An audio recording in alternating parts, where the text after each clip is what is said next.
We love shops. We like going to them. We like spending money there. Lots of money. Sometimes you buy things you don't actually need at all, and that's not entirely your fault. Shops are designed, arranged, and beautifully dressed in such a way that you keep buying more and more, almost compulsively. It hasn't always been like this. There was a time when shops were far more modest. That changed with the arrival of the shopping mall, a place surrounded by an intentionally confusing layout, where people lose track of their original intentions, making it easier for them to make more impulse purchases. This phenomenon is known as the Gruen Effect, named after the man who made it all possible, Victor Gruen. But how did this architect from Austria manage to build the very first shopping mall all the way in the United States? A concept actually that had never been applied before. Victor Gruen was born in 1904 in Vienna. He was originally named Victor Grunbaum, a name he would later change to Victor Gruen, most likely because it fit more easily into American culture. He studied architecture at the Vienna Academy of Fine Arts, also known as the Vienna Technological Institute and Academy of Fine Arts in Austria. Phew. He also worked under Peter Behrens, a leading German architect, before opening his own architectural firm in 1933. Here he specialized in the remodeling of shops and apartments, a specialization he would later expand upon extensively. He remained in Austria until Germany annexed the country in 1938. For Victor, this was the reason to leave and build a new life in America. He arrived without speaking English and with just $8 in his pocket. But that didn't stop him from finding success.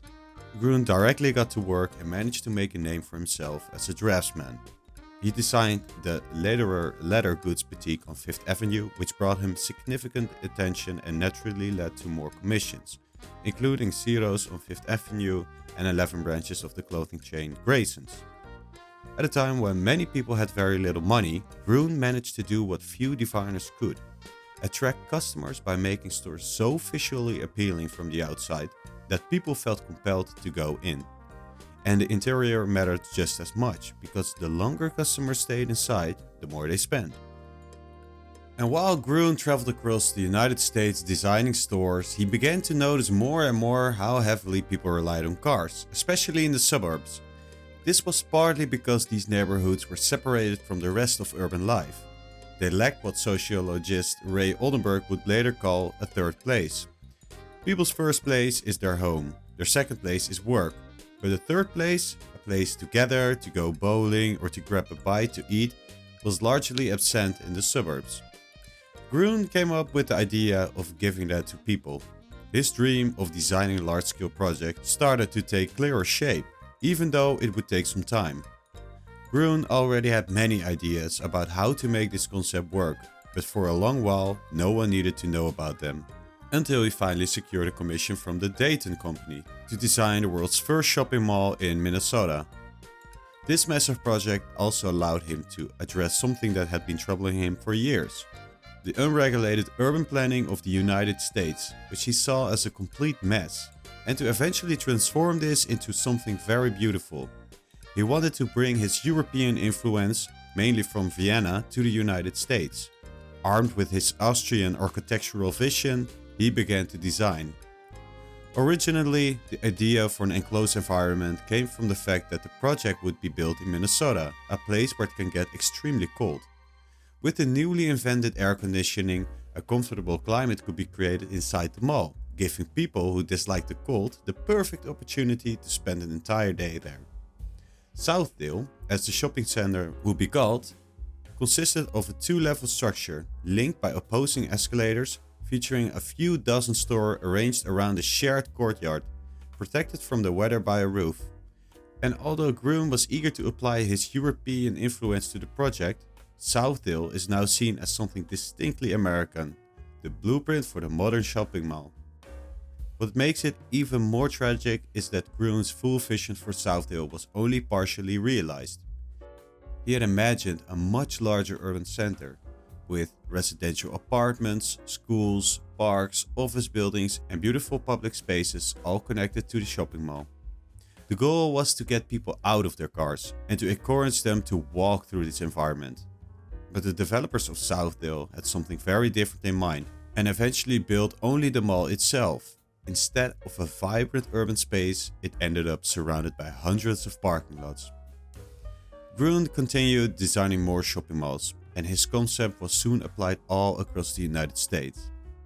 This eventually led to him being crowned the father of the shopping mall, a label he would grow to despise once he saw what he had unleashed, because this was never what he wanted. Gruen eventually passed away in 1980, after having moved back to Vienna in 1968.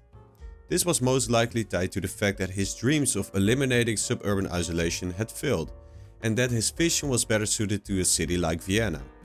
This became especially clear during a speech in 1978, in which he described shopping mall developments as having bastardized his ideas. In Gruen's own view, he had created a monster that could no longer be stopped.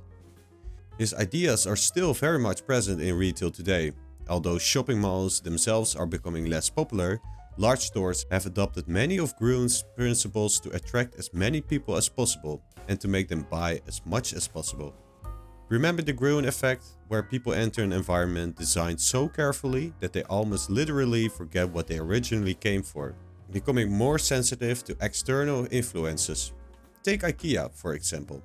Their stores are designed in such a way that you're forced to walk past every single department. In most stores, you only see about 33% of the total assortment, but IKEA makes sure you see everything, and like really everything. And then there's the food. Researchers suggest that around 30% of IKEA visitors come there just to eat, but chances are high that they will still take a look around the store and, as you can guess, end up buying something. And what about the people who are unsure about buying a couch? Grab a bite to eat and then, while enjoying those delicious Swedish meatballs, decide to make the purchase anyway. In part that's because the dopamine that's released by the food, and IKEA knows about this. And so Victor Gruen became an incredibly influential figure, though in a way he never truly wanted. His original vision was to create an antidote to suburban isolation, to recreate the feeling of Vienna, with more urban housing and transportation built in and around these centers. Ironically, it resulted in the exact opposite: even greater isolation, an increased dependence on cars, and people spending far too much money on things they never really needed.